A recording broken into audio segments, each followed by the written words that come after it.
جاتی ہیں. آج ہم آگے بڑھتے ہیں جی اور بات کرتے ہیں. آج بڑا اہم دن ہے اور بہت ضروری ہے اس دن کو منانے کا مقصد, کیونکہ جب اس طرح کا موسم آتا ہے, ویدر چینج ہوتا ہے, سردی آتی ہے, تو بہت ساری ڈفرینٹ قسم کی جو بیماریاں ہیں اس سے لوگ جو ہیں ان کو فیس کرنا پڑتا ہے. خاص طور پہ میں یہاں نمونیا کی بات کروں گی. یوں تو نمونیا کا علاج بھی ہے, لیکن جو خاص طور پہ بچے ہیں اور جو ایلڈرلی ہیں ان کے لیے یہ بڑا خطرناک صورت بن جاتی ہے. اور نمونیا میں ایک غلطی ہم بھی کرتے ہیں, غفلت ہماری سائڈ سے یہ ہوتی ہے کہ ہم اس کو معمولی بخار سمجھ کے اگنور کرتے رہتے ہیں. اور یہ جو ایک کانسیپٹ ہے نا ہمارا کہ بخار ہی تو ہے تو 2 دن بعد اتر جائے گا, this causes severe pneumonia. اگر آپ کا بخار 2 دن 3 دن پرسسٹ کر رہا ہے, اٹ مینس کہ you need to see a doctor. آپ کو اسے لائٹلی نہیں لینا ہے. اچھا جی سر, ہم کچھ آپ کو اسٹیٹس بتا دیتے ہیں جناب. خاص طور پہ ہم دیکھ رہے ہیں کہ جی پنجاب, خیبر پختونخوا میں جب سردی کی شدت بڑھتی ہے, فوگ اسموگ کی صورتحال سے بھی آلودگی بڑھتی ہے, جس کی وجہ سے بزرگوں اور بچوں کو سانس لینے میں تکلیف کا سامنا کرنا پڑتا ہے. اس کے ساتھ ساتھ جی جب اس طرح کی سچویشن بڑھتی ہے تو وہ نمونیا کی صورت بھی بن سکتی ہے. نمونیا پھیپڑوں کے اندر انفیکشن کو کہا جاتا ہے اور زیادہ تر کیس وائرس کی وجہ سے ہوتے ہیں.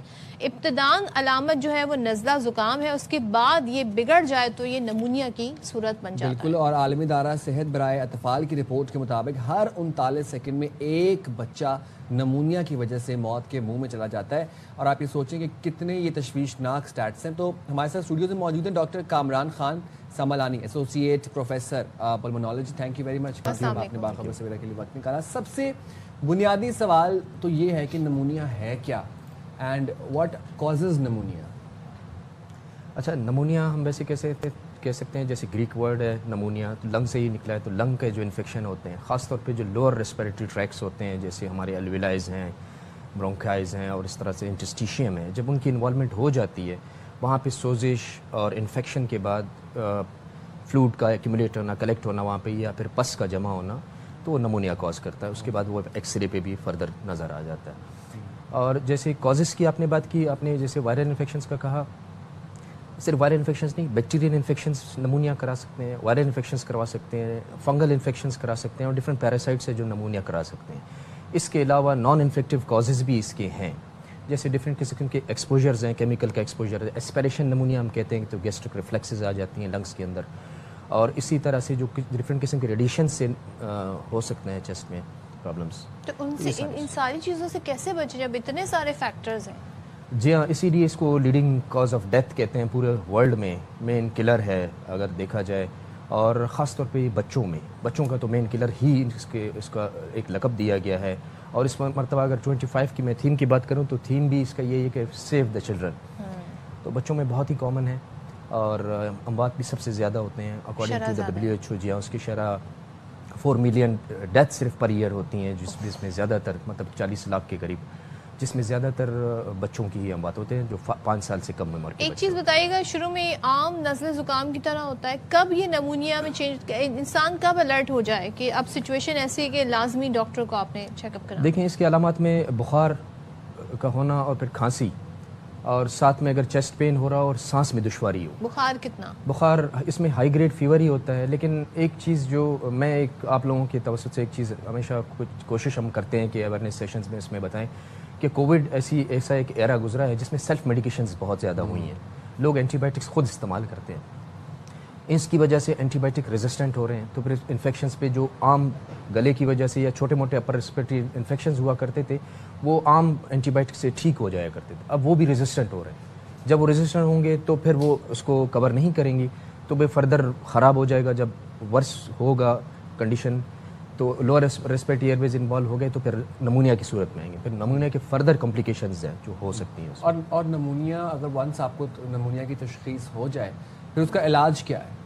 اچھا, نمونیا جیسے کچھ لوگ پہلے تو یہ کنفرم کرنا ہوتا ہے کہ آیا بیکٹیریل ہے یا وائرل ہے. وائرل کے لیے کوئی اینٹی بائیوٹکس نہیں دینی ہوتی. بہت سارے لوگ اینٹی بائیوٹکس, کئی ہمارے پاس جب آتے ہیں تو اینٹی بائیوٹکس لے کے آئے ہوتے, اس میں کوئی اینٹی بائیوٹکس کا رول نہیں ہے. جو وائرل نمونیا جیسے کووڈ تھا یا فلو ہے, اس کے لیے کوئی نہیں. جب بیکٹیریل نمونیا ہو تو پھر اس میں اینٹی بائیوٹکس کا رول ہوتا ہے, جس میں ہم امپیریکل اینٹی بائیوٹکس دیتے ہیں جب تک کلچر کی رپورٹس یا جو اسپوٹم ہے اس کی رپورٹس آ جائیں فردر, جب تک تو اس اکارڈنگ ٹو دیٹ پھر اینٹی بائیوٹک سوئچ کریں. ڈاکٹر صاحب, میں یہ جاننا چاہ رہی ہوں جو ویکسین ہے نمونیا کی, یہ کتنی اہمیت رکھتی ہے, اس کی افادیت کیا ہے, کس ایج گروپ میں لگتی ہے؟ اچھا, یہ بہت ہی امپورٹنٹ ہے ویکسین نمونیا کو پریونٹ کرنے کے لیے. اور اس کو ویسے تو یہ ابھی امیونائزیشن کا پروگرام ہے اس میں پروگرام میں شامل ہے تو بچے جتنے بھی ہیں ان کو سب کو لگنی چاہیے، کیونکہ سب سے زیادہ ہم بات میں نے جیسے کہا کہ انوالومنٹ بچوں کی ہوتی ہے اور وہی زیادہ رسک پہ ہوتے ہیں، تو بچوں کی امیونائزیشن پروگرام میں ہے، اس میں اس کے ایج کے حساب سے پھر بوسٹر ڈوز بھی اس کے لگتے ہیں۔ اسی طرح سے جو ایڈلٹس ہیں ان میں 5 سال کے لیے لگتا ہے، اور اوور ایج آفٹر 60 ایئرس پھر ایک ہی مرتبہ 55 to 60 ایئرس ایک ہی مرتبہ ہوتا ہے۔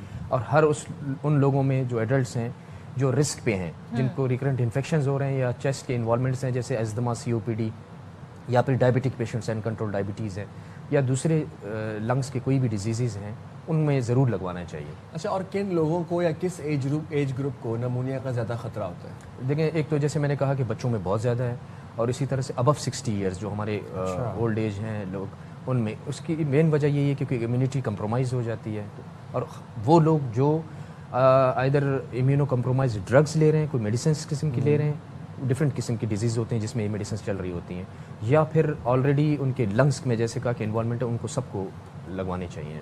ٹھیک ہے، thank you so much. Doctor Kamran Khan ہمارے ساتھ موجود تھے، ساری صورتحال پر بات کر رہے تھے۔ بھائی اپنا اور اپنے بچوں کا اور بزرگوں کا خاص طور پہ خیال رکھیے گا، موسم تبدیل ہو رہا ہے تو تمام طرح پریکاشنز جو ہیں وہ بڑی ضروری ہیں۔ اور اچھا، وہ آپ اکثر ایک بات کرتی ہوتی ہیں نا کہ کووڈ میں ہم نے ایک بڑی اچھی عادت اپنائی تھی ماسک پہننے کی، تو ہم نے وہ عادت چھوڑ دی جیسے کووڈ چلا گیا نا۔ اب دیکھیں آپ جو کراچی میں فی الحال جو موسم چل رہا ہے، ڈسٹ والا، خشکی، خنکی ہے، لاہور پنجاب والی سائڈ بھی سیم یہی اسموک والا ایشو، تو ماسک لازمی پہنے، اور اگر آپ کو لگ رہا ہے کسی کو بخار ہے، کسی کا گلا خراب ہے، اس سے بھی اجتناب کریں، اور اس بندے کو خود ہی آپ سے دور رہنا چاہیے، ڈسٹینس مینٹین کرنا چاہیے۔ بالکل، اس چیز کا خیال رکھنا چاہیے۔ اب ہم بریک لے رہے ہیں، بریک کے بعد جلدی سے واپس آتے ہیں۔